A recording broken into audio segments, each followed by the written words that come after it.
మేము కొన్ని సూటి ప్రశ్నలు ప్రభుత్వానికి వేయదలుచుకున్నాం. ముఖ్యంగా మళ్ళీ చెప్తున్నాం,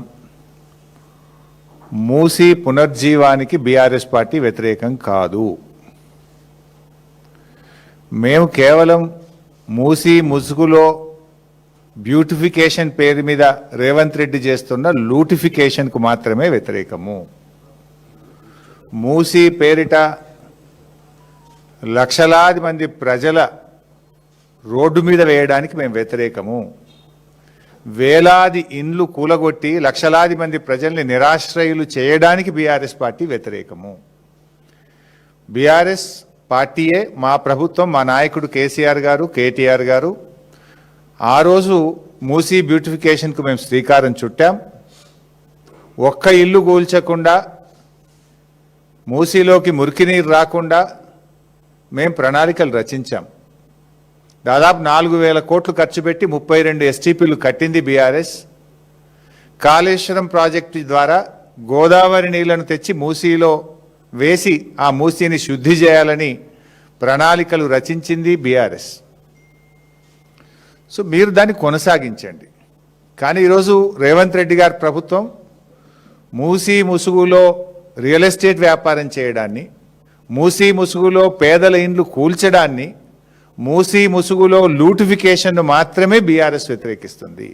we are not against Musi reservation. Again and again we're clarifying. Now coming to the point. ఇలా ముఖ్యమంత్రి గారిది ఎట్లయిపోయిందంటే పరిస్థితి ఒక తుగ్లక్ పాలన లాగా ఉంది రేవంత్ రెడ్డి పాలన. ఒకసారి మూసీ సుందరీకరణ అంటాడు, ఒకసారి మూసీ ప్రక్షాళన అంటాడు, ఇంకొకసారి మూసీ పునర్జీవము అంటాడు. అసలు ఏంది నువ్వు చేస్తుంది? ప్రక్షాళననా, సుందరీకరణనా, పునర్జీవమా? ఏది? పూటకో మాట చెప్తూ ఇలా పేదల ఇల్లు కూల్చే హక్కు నీకు లేదు. బేసికల్లీ మూసీని మీరు ఏం చేయదలుచుకున్నారు? ఎకలాజికల్ ప్యూరిఫికేషనా, యాస్థెటిక్ బ్యూటిఫికేషనా? ఎకలాజికల్ ప్యూరిఫికేషన్కు బీఆర్ఎస్ ప్రభుత్వం శ్రీకారం చుట్టింది. దాన్ని మీరు కొనసాగిస్తే సంపూర్ణమైన మద్దతు ఇస్తాం. మూసీలో మురికి నీరు ప్రవహించద్దు, మూసీ దిగువన ఉండేటువంటి రైతాంగానికి స్వచ్ఛమైన నీరు వెళ్ళాలి, దానికి మేము అనుకూలం, అది మీరు చెయ్యండి. కానీ యాస్థెటిక్ బ్యూటిఫికేషన్ ముసుగులో రియల్ ఎస్టేట్ వ్యాపారాన్ని మాత్రమే మేము వ్యతిరేకిస్తున్నాం. So government has to clarify, మీరు ఎకలాజికల్ ప్యూరిఫికేషన్ చేస్తారా, యాస్థెటిక్ బ్యూటిఫికేషన్ ముసుగులో పేదల ఇల్లు కూలుస్తారా? This is our straight question. Musi మీద చిత్తశుద్ధి ఉంటే మొట్టమొదలే పేదల ఇళ్ళ మీద పడతారా? ఇప్పుడు వికారాబాద్ నుంచి మొదలుకుంటే దాదాపు 100 కిలోమీటర్లు అనేక పరిశ్రమలు, గ్రామాలు, పట్టణాలు, వాళ్ళంతా కాలుష్యం దాంట్లోకి వస్తుంది. First you have to arrest that. అది ఆపకుండా మూసీ బ్యూటిఫికేషన్ ఎట్లయితుంది, ప్యూరిఫికేషన్ ఎట్లయితుంది? వికారాబాద్ నుంచి స్టార్ట్ చేయండి మీరు. అసలు ఆ వికారాబాద్ దగ్గర ఎస్టీపీ పనిచేస్తలేదు నీ గవర్నమెంట్ వచ్చినప్పటి నుంచి. వికారాబాద్ మురికంతా ఇళ్ళకే కలుస్తుంది. అసలు దాన్ని పట్టించుకోకుండా ఎంతసేపు పేదల ఇండ్లు కూలుస్తా, పేదల భూములు నేను ఆక్రమణ చేస్తా, ఎక్వైర్ చేస్తా. ఎందుకు పేదలంట పడ్డావు? ఒకవైపేమో ఖజానా లేదంటావు, డబ్బులు లేవంటావు, రైతులకు రైతు బంధు ఇవ్వంటే డబ్బులు లేవంటావు, విద్యార్థులకు ఫీజు రియంబర్స్మెంట్ ఇవ్వంటే డబ్బులు లేవంటావు, రిటైర్డ్ ఉద్యోగులకు పెన్షన్ బెనిఫిట్లు ఇవ్వండి అంటే డబ్బులు లేవంటావు. కానీ 1,50,000 కోట్లతోని మూసీ సుందరీకరణకు మరి డబ్బులు ఎక్కడి నుంచి వచ్చినాయి? అంటే నీకు రైతులంటే నీకు మనసు రాదు, రిటైర్డ్ ఉద్యోగులంటే నీకు మనసు రాదు, ఎస్సీ ఎస్టీ బీసీ విద్యార్థుల స్కాలర్షిప్ ఫీజు రియంబర్స్మెంట్ డబ్బులు ఇవ్వమంటే నీకు మనసు రాదు. ఎందుకంటే ఇక్కడ కమిషన్లు రావు. ఈ 1,50,000 కోట్ల రూపాయలతోని నీ కమిషన్లు, నువ్వు రియల్ ఎస్టేట్ రూపంలో నీ లూటిఫికేషన్ ఇక్కడ వస్తుంది కనుక దీని ఎంటబడ్డవు. నువ్వు నీ ప్రాధాన్యతలు రైతులు కాదు, నీ ప్రాధాన్యతలు విద్యార్థులు కాదు, నీ ప్రాధాన్యతల్లో ఉద్యోగులు, రిటైర్డ్ ఉద్యోగులు లేరు. ఇంకో దిక్కు పైసలు లేవంటావు, మిస్ వరల్డ్ పోటీలకు 100 కోట్లు ఖర్చు పెడతావు, 100 కోట్లు పెట్టి నీ క్యాంప్ ఆఫీస్ కట్టుకుంటావు, 100 కోట్లు ఖర్చు పెట్టి ఫుట్బాల్ షోకులు తీర్చుకుంటావు, 100 కోట్లు ఖర్చు పెట్టి ఇతర రాష్ట్రాల్లో పేపర్ అడ్వర్టైజ్మెంట్లు ఇచ్చుకుంటావు. లక్షల కోట్లు ఖర్చు పెట్టి మూసి బ్యూటిఫికేషన్ చేస్తా అంటావు, 1,00,000 కోట్లు ఖర్చు పెట్టి ఫ్యూచర్ సిటీ కడతా అంటావు. మరి వీటన్నిటికీ పైసలు ఉంటాయి కానీ పేద విద్యార్థులకో, రైతులకో, మహిళలకో, మహాలక్ష్మి ఇవ్వడానికో దానికి ఎందుకు డబ్బులు ఉండయి? అంటే నీ ప్రియారిటీస్ వేరు. నీ ప్రాధాన్యతల్లో రైతులు లేరు, ఎస్సీ ఎస్టీ బీసీ విద్యార్థులు లేరు, నీ ప్రియారిటీలో ఉద్యోగులు లేరు, మహిళలు లేరు. ఇవాళ నువ్వు ఇంత అర్జెంటుగా 5 స్టార్ హోటల్లో అయ్యాలో ఏదో పీపీటీ అంటున్నావు, డిపిఆర్ అంటున్నావు, అది కూడా క్లారిటీ లేదు, గందరగోళం అంతా. అసలు చర్చ జరగాల్సింది ఎక్కడ? మూసీ పరివాహక ప్రాంతంలో ఉన్న ప్రజల మధ్య చర్చ జరగాలి. ఆ ప్రజలలో ఉన్న భయాందోళనలు తొలగించాలి, ఆ ప్రజలకు ఉన్నటువంటి అనుమానాలను నివృత్తి చేయాలి. అంతా ఆగమాగం, సగం సగం, ఏది సరిగా ఉండదు. నీది అన్ని అబద్ధాలు, Goebbels Goebbels Goebbels. Revanth Reddy కాదు, గోబల్స్ రెడ్డి నువ్వు. నేను ఆధారాలతో సహా చెప్తా, ఉత్త మాటలతో. ఎన్నడన్నా దేవుని మీద ఒట్టు పెట్టి కూడా మాట తప్పినవు నువ్వు. మొన్న మిర్యాలగూడలో మున్సిపల్ ఎన్నికల్లో పోగానే మున్సిపల్ ఎన్నికల తెల్లారే రైతు బంధు పైసలు వేస్తా అని కూడా మాట తప్పినవు. నువ్వు మనిషిగా ఒక మాట మీద ఉండేటువంటి ఇది నీకు జీవితంలో లేదు, రాదు. నీకేదో వెనకటి శాపం ఉన్నట్టుంది. నిజాలు మాట్లాడాడు రేవంత్ రెడ్డి అనే ఒక శాపం మీద ఉన్నట్టుంది. అబద్ధాలు తప్ప నువ్వు ఎన్నడూ జీవితంలో నిజాలు మాట్లాడవు. నువ్వు మూసీని నిజంగా శుద్ధి చేయాలి, మూసీలోని మురికిని పారదోలాలంటే నువ్వు ఎస్టీపీలు ఫాస్ట్ గట్టు. గోదావరి నీళ్ళని తెచ్చి, కాళేశ్వరం నీళ్ళని తెచ్చి మూసీలో నీళ్లు వెయ్యి. మూసీలో కలుస్తున్న ఇండస్ట్రీస్ ఏవైతున్నాయో, కలుషిత నీరు వదులుతున్నటువంటి పరిశ్రమలను గుర్తించి వాటిని షిఫ్ట్ చేసేయడానికి ముందు ప్రయత్నం చెయ్యి. ఇది చేయకుండా ఇవాళ 10,017 ఇండ్లు గులగొడతా అని చెప్పి ఇది గవర్నమెంట్ ఇచ్చిన గెజిట్ నోటిఫికేషన్.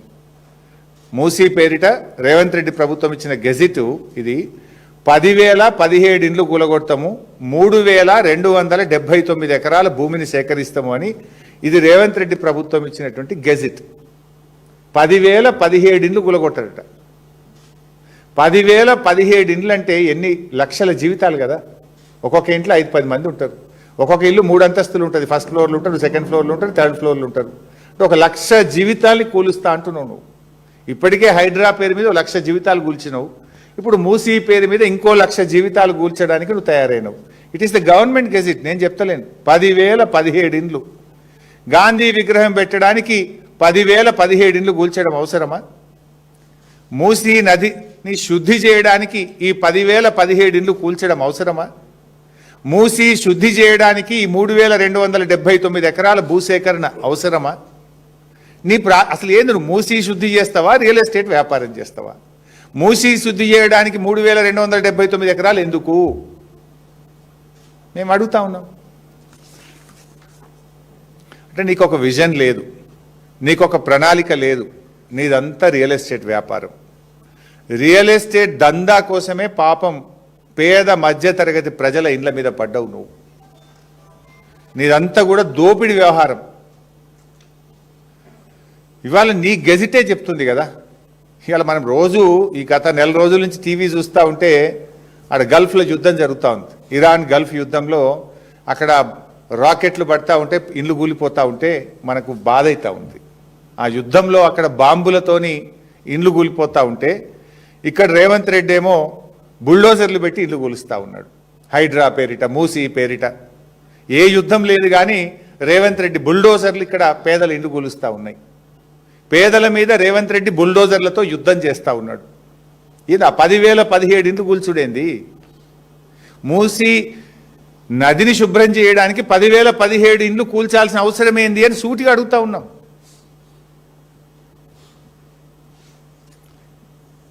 రాహుల్ గాంధీ గారేమో బుల్డోజర్ రాజుకు వ్యతిరేకమని దేశమంతా తిరిగి చెప్తాడు.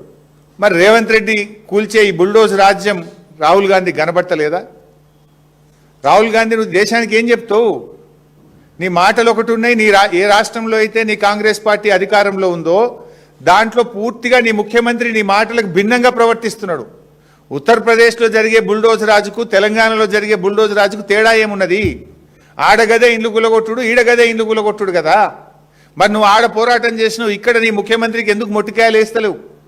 బుల్డోజర్ రాజును బంద్ చేయమని రేవంత్ రెడ్డికి ఎందుకు చెప్తలేరో రాహుల్ గాంధీ గారు ఈరోజు సమాధానం చెప్పాల్సిన అవసరం ఉంది.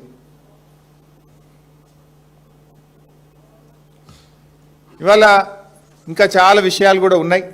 బట్ నేను కొన్ని ఇలా డాక్యుమెంట్స్ కూడా ప్రజల ముందు పెట్టదలుచుకున్నా. సూటిగా స్ట్రైట్ క్వశ్చన్స్ రేవంత్ రెడ్డి ప్రభుత్వానికి ఒక 8 ప్రశ్నలే అడుగుతాను, ఎక్కువ కూడా అడగదలుచుకోలేదు. చాలా ఉన్నాయి కానీ డీటెయిల్గా మళ్ళీ అసెంబ్లీలో మాట్లాడతాం. I have a straight 8 questions. ఇవాళ ముఖ్యమంత్రి మరేదో ప్రజెంటేషన్ ఇస్తున్నాడు, దాని సంగతి ఏందో చెప్పాలి. నేను రేవంత్ రెడ్డిని అడుగుతా ఉన్నా, మూసీ నదికి డిపిఆర్ వచ్చిందా? ఇప్పుడు నీ ప్రాజెక్టుకు నువ్వు చేయబోతున్నటువంటి ప్రాజెక్టుకు డిపిఆర్ ప్రిపేర్ అయిందా? డిపిఆర్ ఉంటే పబ్లిక్ డొమైన్లో పెట్టు, ప్రజల ముందు పెట్టు. ఒకవేళ డిపిఆర్ ప్రిపేర్ కాకపోతే ఎందుకు నువ్వు పేదల ఇల్లు కూలుస్తున్నావు? ఎందుకు ఆ పేద మధ్యతరగతి ప్రజలకు నోటీసులు ఇచ్చి నిద్రలేని రాత్రులు ఎందుకు గడిపేలా చేస్తున్నావు? నేను అసెంబ్లీ డాక్యుమెంట్ మీ ముందు పెట్టబోతా ఉన్నా. ఇది మొన్న పోయిన అసెంబ్లీ సెషన్లో జనవరి 2026. ఇది this answer is approved by honourable chief minister కింద చూడండి. ఈ సమాధానము ముఖ్యమంత్రి యొక్క సంతకంతో ఆమోదంతో ఆ శాసనసభలో పెట్టామని, ఇది శాసనసభలో ముఖ్యమంత్రి గారు ఇచ్చినటువంటి సమాధానం. Question number 1363. The details of the progress achieved regarding the Moosi revitalization project. ఇందులో ఆన్సర్ ఏమంటారంటే, the consortium will study, plan, analyze, design, prepare and submit the following DPR in 18 months from Usman Sagar to Gauravelli and Himayat Sagar to Bapu Ghat. Himayat Sagar to Bapu ghat DPR ఇవ్వడానికి 18 నెలలు పడుతుంది అని ముఖ్యమంత్రి గారు అసెంబ్లీలో ఇచ్చిన సమాధానం. ఎప్పుడు ఇచ్చిన? మొన్న జనవరిలోని. ఇప్పుడు నెల రోజుల కింద, 2 నెలల కింద ప్రభుత్వం ఇచ్చిన సమాధానం ఇది.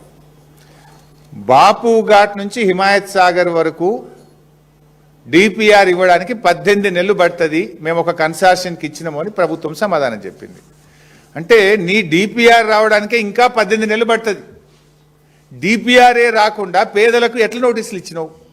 డిపిఆర్ రాకుండా ఇండ్లు ఎట్లా కూలగొడుతున్నావు? అసలు నీ డిపిఆర్లో ఏమున్నదో తెలియదు కదా. డిపిఆర్ ఏమనిస్తుంది ఏజెన్సీ? ఎంత బఫర్ ఉండాలి, ఎట్లా గాంధీ స్టాచ్యూ కట్టాలి, ఎంత దూరం ల్యాండ్ ఎక్వైర్ చేయాలి, అవన్నీ బేసిక్ థింగ్స్ ఎక్కడొస్తాయి? డిపిఆర్లో వస్తాయి. There is no DPR at all. DPR రావడానికే 18 నెలలు పడుతుంది అని అసెంబ్లీలో నువ్వే సమాధానం చెప్పినవు. డిపిఆర్ లేకుండా ఎందుకు పేదలకు నోటీసులు ఇచ్చినావు? ఎట్లా, ఏ బేసిస్లో నోటీసులు ఇచ్చినావు? డిపిఆర్ఏ లేకుండా 10,017 ఇండ్లు కూలుస్తాము అని గెజిట్ నోటిఫికేషన్ ఎట్లా ఇచ్చినావు? వితౌట్ డిపిఆర్ నువ్వు ఈ నంబర్ ఎట్లొచ్చింది? 10,017 ఇండ్లు కూలుస్తాము అనే నంబర్ ఎట్లొచ్చింది వితౌట్ డిపిఆర్? దీనికి సమాధానం చెప్పాలి. నీ డిపిఆర్ 18 నెలలకు వచ్చేది ఉంటే ఇప్పుడే ఆ పేదలకు ఎందుకు నోటీసులు ఇస్తున్నావు? ఎందుకు బుల్డోజర్లు పంపుతున్నావు? ఎందుకు ఆ ప్రజలకు నిద్ర లేకుండా చేస్తున్నావు? ఎందుకు ఆ పేదల ఇండ్లు చాదర్ఘాట్లో 300 ఇండ్లు కూల్చినావు? దీనికి సమాధానం చెప్పు. This is my question number 1. Question number 2, అసలు మూసీలో నువ్వు చేసేది ఏంది? మూసీ నది ప్రక్షాళన చేస్తావా? మూసీ సుందరీకరణ చేస్తావా?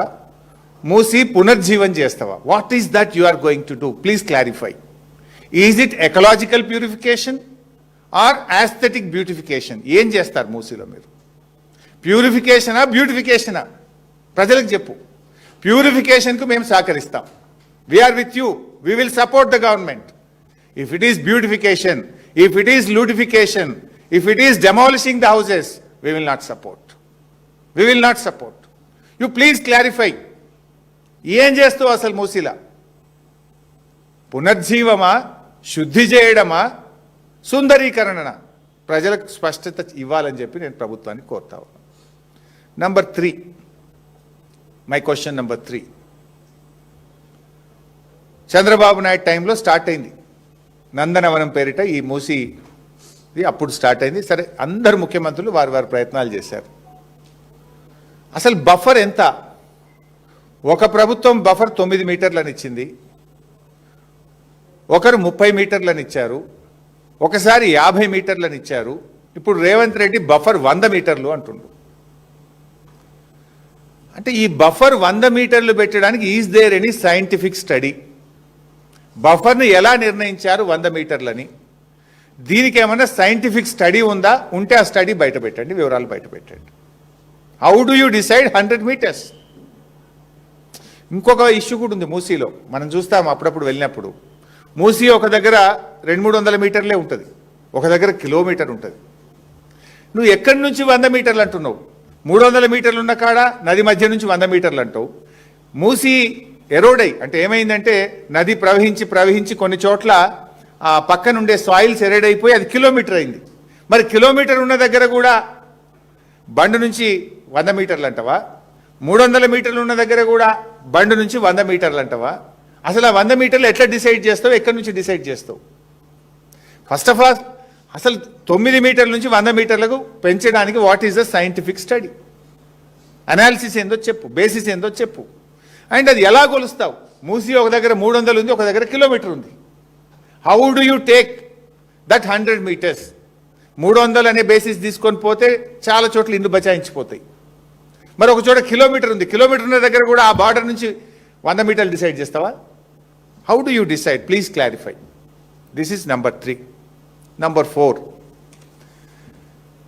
ఈ మూసీకి సంబంధించిన ఏదైనా ఒక నదిని మనము చేయాలనుకుంటే, ఒక ప్రాజెక్టు నిర్మించాలనుకుంటే ఒక 100 సంవత్సరాల డేటా తీసుకొని అనాలిసిస్ తీసుకొని చేస్తూ ఉంటాం. మరి మూసీకి సంబంధించి గత 100 సంవత్సరాల్లో హైడ్రోలాజికల్ స్టడీస్ కానీ ఫ్లడ్ వాటర్ స్టడీస్ కానీ ఏమన్నా చేశారా? చేస్తే ఆ వివరాలు ప్రజల ముందు పెట్టండి. ఎందుకంటే ఒక నదిని మనం పునర్జీవం చేయాలంటే దాని ఫ్లడ్ ఎంత, దాని 100 సంవత్సరాల్లో హైయెస్ట్ ఫ్లడ్ ఎప్పుడు వచ్చింది, లోయెస్ట్ ఫ్లడ్ ఎప్పుడు వచ్చింది, ఫ్లడ్ను ఎట్లా మనం కంట్రోల్ చేయాలి అనడానికి ఏమైనా స్టడీస్ ఉన్నాయా? Please keep it in the public domain. Hydrological studies, flood water studies, గత 100 సంవత్సరాల రిపోర్ట్ ప్రజల ముందు పెట్టండి. And one more important point, number 5. అంటే ఈ ముఖ్యమంత్రిని నమ్మలేం. ఇందాకన్నా చూసారా, ఈయనకేదో శాపం ఉన్నట్టుంది, నిజాలు చెప్పడు. పూర్వజన్మలో ఏదో శాపం ఉన్నట్టుంది రేవంత్ రెడ్డికి. అబద్ధాలు తప్ప ఆయనకు నిజాలు చెప్పడం రాదు అని నేను ఉత్తగా అనట్లేదు. I will show another 2 documents now. Point number 5, శాసనసభలో ముఖ్యమంత్రి గారు ఏడీబీ లోను మూసీ ప్రాజెక్టుకు శాంక్షన్ అయింది అని చెప్పిండ్రు. అది చదివి వినిపిస్తా. ఫస్ట్ ఆఫ్ ఆల్ పారాగ్రాఫ్ 3లో ఇది జనవరిలో 1363 క్వశ్చన్ నంబరు, ముఖ్యమంత్రి రేవంత్ రెడ్డి ఇచ్చిన సమాధానం. The project divided into 5 zones, zone 1, 2, 3, 4, 5. Musi River Development Corporation Limited is taking up Zone 1 reach for 21 kilometers, Usman Sagar and Himayat Sagar to Bapu Ghat. Out of 55 kilometers under Phase 1, the Asian Development Bank has agreed for funding rupees 4,100 crores.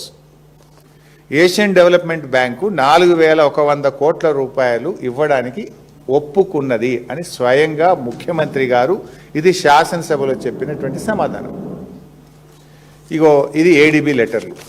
These are the 3 Asian Development Bank లెటర్లు. ఇందులో 3 లెటర్లు ఉన్నాయి. ఇది 15th December 2023. Asian Development bank ఏం చెప్పిందంటే, ఇంకా DPR రాలేదు, ఇంకా మేము అనాలిసిస్ చేస్తాము, మా రూల్స్ మా పద్ధతులు అన్నీ పాటిస్తేనే లోన్ శాంక్షన్ చేస్తాము అని 15 డిసెంబర్ 2025 చెప్పింది. తర్వాత ఇక్కడ మూసీ బాధితులందరూ కలిసి ఏషియన్ డెవలప్మెంట్ బ్యాంక్తో మీటింగ్ పెట్టుకుంటే ఇది జనవరి 23 minutes of the meeting of Asian Development Bank. ఇందులో no ADB financing approved and no DPR submitted by Musi River Development Corporation Limited. మాకు డిపిఆర్ రాలేదు, మేము లోన్ శాంక్షన్ చేయలేదు అని ఇది జనవరి 23, 2026 నాడు ఇది ఏడీబీ మినిట్స్. దెన్ లేటెస్ట్ నిన్నగాక మొన్న ఇది 11th March 2026, ఇవాళ 13 కదా, 11th March నిన్నగాక మొన్న ఏషియన్ డెవలప్మెంట్ బ్యాంక్ ఇచ్చినటువంటి లెటర్, మేము ఇంకా లోన్ శాంక్షన్ చేయలేదు, ఆ రోజు ఏదైతే ఉందో ఈ రోజు కూడా అదే స్టేటస్లో ఉంది. మాకు డిపిఆర్ రాలేదు, మేము లోన్ శాంక్షన్ చేయలేదు అని నిన్నగాక మొన్న ఏషియన్ డెవలప్మెంట్ బ్యాంక్ ఇచ్చినటువంటి లెటర్. అసెంబ్లీలో ఏం చెప్పిండు? జనవరిలో లోన్ శాంక్షన్ అయిపోయింది, 4100 కోట్ల రూపాయలు ఏషియన్ డెవలప్మెంట్ బ్యాంక్ లోన్ మంజూరు అయిపోయిందని చెప్పి శాసనసభలో చెప్పిండు. ఇంత పచ్చి అబద్ధాలు మాట్లాడే ఈ ముఖ్యమంత్రి మాటలు ప్రజలు ఎట్లా నమ్మాలి? ఎట్లా నమ్మాలి? దేవుని మీద ఒట్టు పెట్టి రుణమాఫీ ఎగ్గొడుతీవి. మున్సిపల్ ఎన్నికలలో మిర్యాలగూడ సభలో ఎన్నికలైన తెల్లారి రైతు బంధు వేస్తా అని ఎగ్గొడుతీవి. నిండు శాసనసభలో, పవిత్రమైనటువంటి శాసనసభలోనే లోను మంజూరు కాకపోయినా లోను మంజూరు అయిందని శాసనసభనే తప్పుదో పట్టించిన ఈ రేవంత్ రెడ్డిని ఎవరు నమ్ముతాడా? ఎట్లా నమ్మాలి? అందుకే అన్న, ఈయన శాపగ్రస్తుడు, అబద్ధాలు మాత్రమే మాట్లాడతాడు. ఇది ఐ డిమాండ్ రేవంత్ రెడ్డి, ఇవాళ నువ్వేదో ప్రజెంటేషన్ పెట్టినావు కదా, మరి లోను మంజూరు అయిందని అసెంబ్లీలో చెప్పినావు, మంజూరు అయిందా కాలేదా? అసెంబ్లీని తప్పుదో పట్టించినవా, అబద్ధం చెప్పినవా? ఇవాళ ప్రజలకు క్లారిఫై చెయ్యి. This is number 5. Now point number 6. ఇప్పటికే చాదర్ఘాట్లో 300 ఇండ్లు కూల్చినావు మూసీ పేరు మీద. ఒక సంవత్సరం క్రితం, ఏడాది క్రితం ఆగం చేసి డిపిఆర్ లేదు, తల లేదు, తోక లేదు, బడ్జెట్ లేదు, ప్రాజెక్ట్ లేదు, అనాలిసిస్ లేదు, ఏమీ లేదు. చాదర్ఘాట్లో మూసీలో 300 ఇండ్లు కూల్చినావు.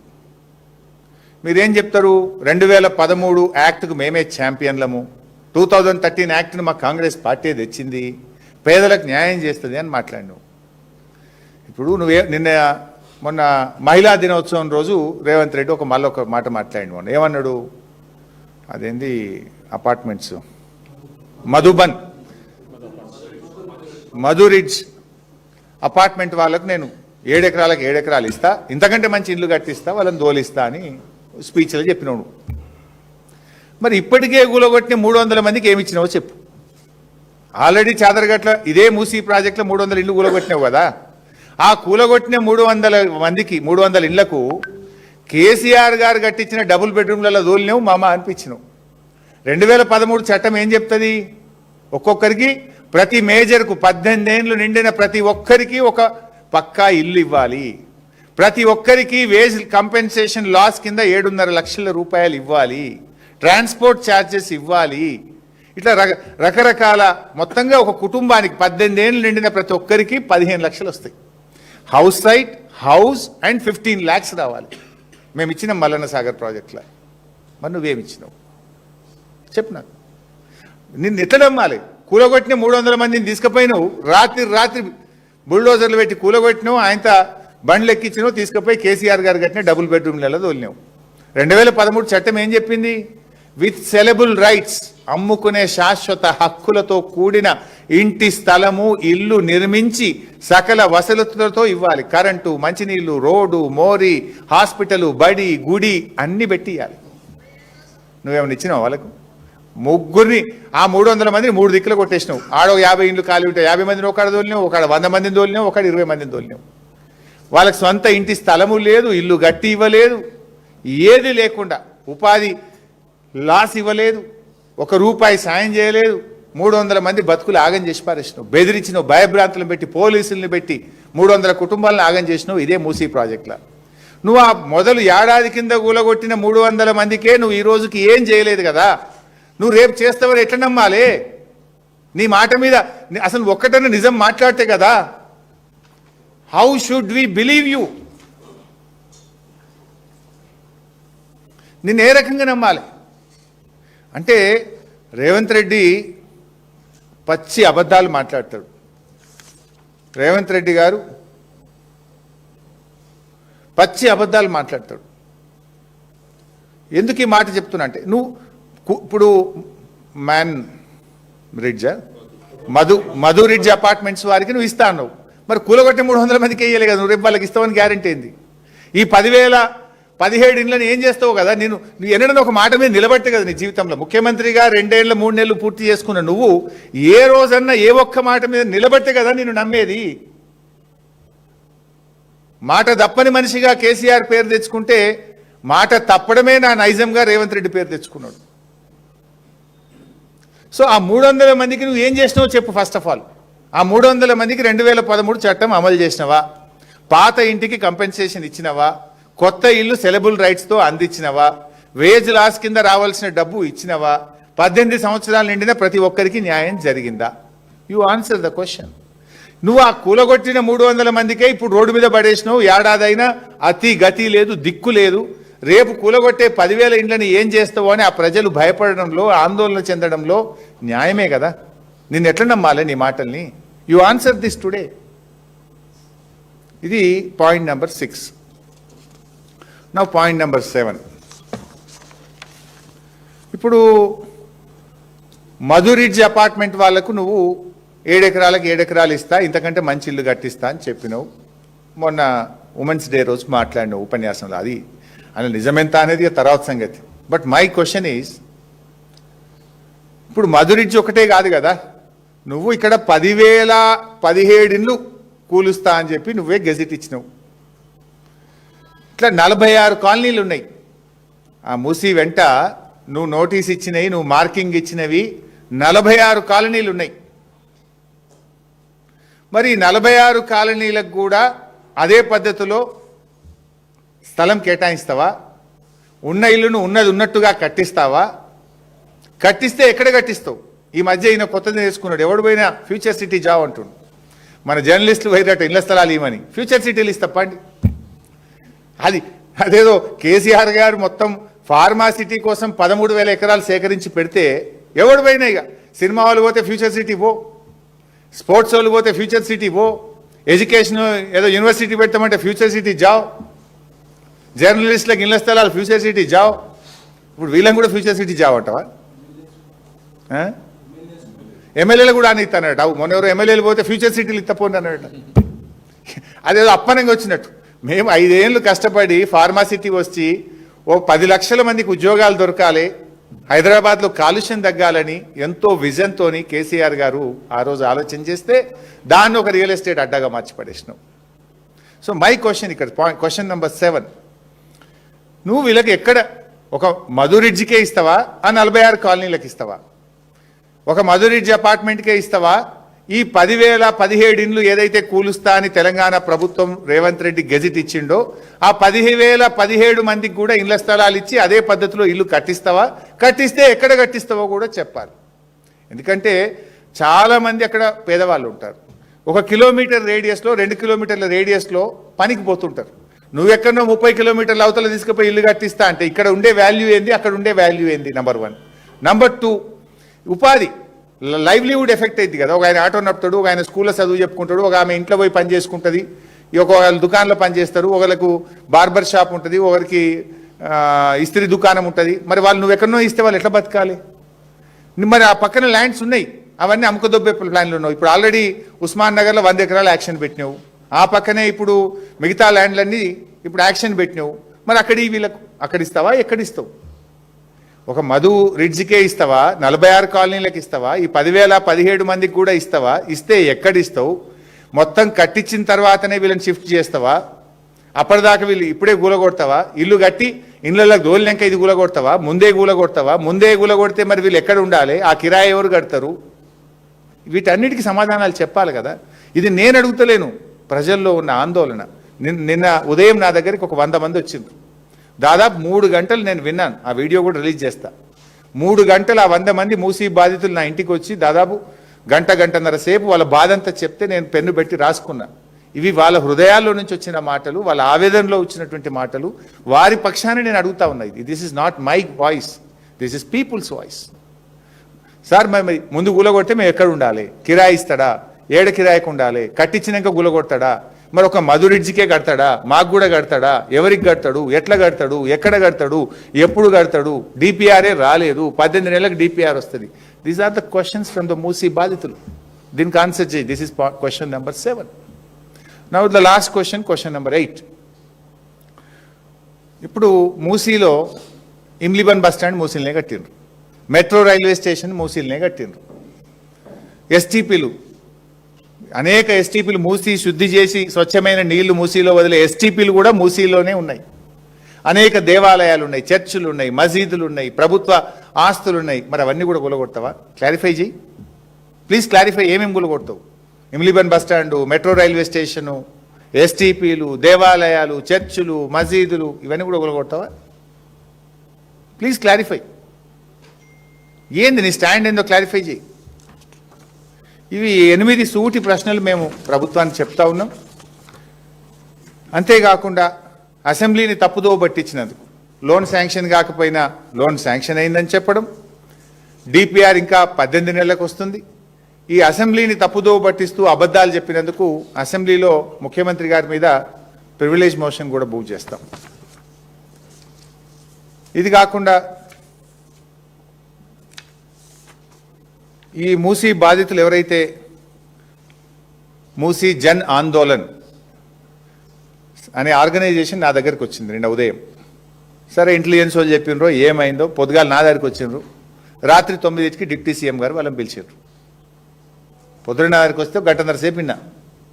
అరే ప్రతిపక్షం వాళ్ళ దగ్గర పోయింది అనుకున్నారో ఏందో ఆదరబాదగా నేను రాత్రి 9 గంటలకు వాళ్ళని పిలిచిండ్రు. ఓ 2 గంటలు మాట్లాడిండ్రు.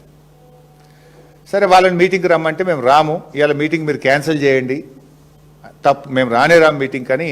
సరే మేధా పట్కర్ గారు చెప్పిండ్రు, వీరు మూసీ జన ఆందోళన బాధితులు కూడా వీళ్ళు చెప్పిండ్రు. వీళ్ళని మిమ్మల్ని ఏమనము అన్నారు. ఇవాళ హౌస్ అరెస్ట్లో పెట్టిండు వాళ్ళందరినీ. ఇందులో ఒక మనిషిని పొద్దున్నే పోలీసులు పోయి హౌస్ అరెస్ట్లో పెట్టిండ్రు. అంటే మీ తీరు ఎట్లా ఉన్నది అనడానికి చెప్తా ఉన్నా. నిర్బంధాల మధ్య, భయాందోళనల మధ్య బలవంతంగా చేసే ప్రక్రియ కాకపోతే ఎందుకు ఇలా హౌస్ అరెస్ట్లో పెట్టిండ్రు? ఈ మేము అడుగుతున్నటువంటి ఈ సూటి ప్రశ్నలకు సమాధానం చెప్పాలని చెప్పి కోరుతా ఉన్నాం. లాస్ట్లో ఇంకొక విషయం కూడా నేను చెప్పాలనుకుంటున్నా. ఏంటంటే ఈ మధ్య రేవంత్ రెడ్డి గారు, నేను పేపర్లో చదివాను, రేవంత్ రెడ్డి గారు మాట్లాడుతూ మేము ఈ మూసీ ప్రక్షాళన శంకుస్థాపనకు కేంద్ర మంత్రి రాజ్నాథ్ సింగ్ గారిని కూడా ఆహ్వానిస్తున్నాము అని అన్నారు. నేను I want to ask BJP రాష్ట్ర నాయకత్వం కావచ్చు, కేంద్ర ప్రభుత్వం కావచ్చు, అంటే మూసీ పేరిట రేవంత్ రెడ్డి చేస్తున్న విధ్వంసానికి, మూసీ పేరిట రేవంత్ రెడ్డి గారు చేస్తున్నటువంటి దోపిడికి, మూసీ పేరిట రేవంత్ రెడ్డి గారు చేస్తున్నటువంటి రియల్ ఎస్టేట్ దందాకు మీరు సహకరిస్తారా? ఎట్లా రాజ్నాథ్ సింగ్ గారు ఈ ఫౌండేషన్ స్టోన్కి ఎట్లా వస్తున్నారు? ఆయన వస్తున్నారో లేదో ఆయన తరఫున నాకు తెలియదు. రేవంత్ రెడ్డి గారు చెప్తున్నాడు రాజ్నాథ్ సింగ్ గారిని పిలుస్తున్నాము, ఆహ్వానిస్తున్నాము అన్నాడు. ఈ దోపిడికి, ఈ రియల్ ఎస్టేట్ దందాకు, ఈ పేదల ఇండ్లు కూల్చడాన్ని బీజేపీ సమర్థిస్తుందా? క్లారిఫై చేయాలని చెప్పి నేను అడుగుతా ఉన్నా. గతంలో కిషన్ రెడ్డి గారేమో ఆ మూసీ పరివాహక ప్రాంతంలో ఇళ్లలో నిద్ర చేస్తానని బయలుదేరినాడు, యాత్ర చేసినారు. మరి ఒకవైపు మీరు యాత్ర చేస్తుండ్రు, నిద్ర చేస్తున్నాము, దీనికి వ్యతిరేకమని కిషన్ రెడ్డి గారు చెప్తున్నారు. ఇంకొక వైపు రాజ్నాథ్ సింగ్ గారు దీని శంకుస్థాపనకు వస్తున్నారని ముఖ్యమంత్రి గారు చెప్తున్నారు. ఏది నిజం? బీజేపీ మూసీ బాధితుల పక్షాన ఉంటుందా, ఈ దోపిడీ చేస్తున్న రేవంత్ రెడ్డి పక్షాన ఉంటుందో కూడా ప్రజలకు క్లారిఫై చేయాలి. ప్రజలకు పక్షాన నేను బీజేపీని కూడా అడుగుతా ఉన్నా. ఎందుకంటే దీనికి అనేక అనుమతులు కేంద్ర ప్రభుత్వం ఇవ్వాల్సి ఉంటుంది. ఎన్విరాన్మెంటల్ క్లియరెన్స్ కానీ, లేదా ఏదైనా world bank, Asian development bank, any external aid రావాలంటే కేంద్ర ప్రభుత్వం అనుమతి కావాలి. మరి కేంద్ర ప్రభుత్వం వీటికి అనుమతులు ఇస్తుందా? రాజ్నాథ్ సింగ్ గారు వచ్చి దీంట్లో పాల్గొంటారా? ఈ దోపిడిని బీజేపీ సమర్థిస్తుందా? ఈ పేదల బతుకులు విధ్వంసం చేయడాన్ని బీజేపీ సమర్థిస్తుందా, వ్యతిరేకిస్తుందా అనేది కూడా ప్రజలు క్లారిఫై చేయాలని చెప్పి కోరుతూ థ్యాంక్ యూ.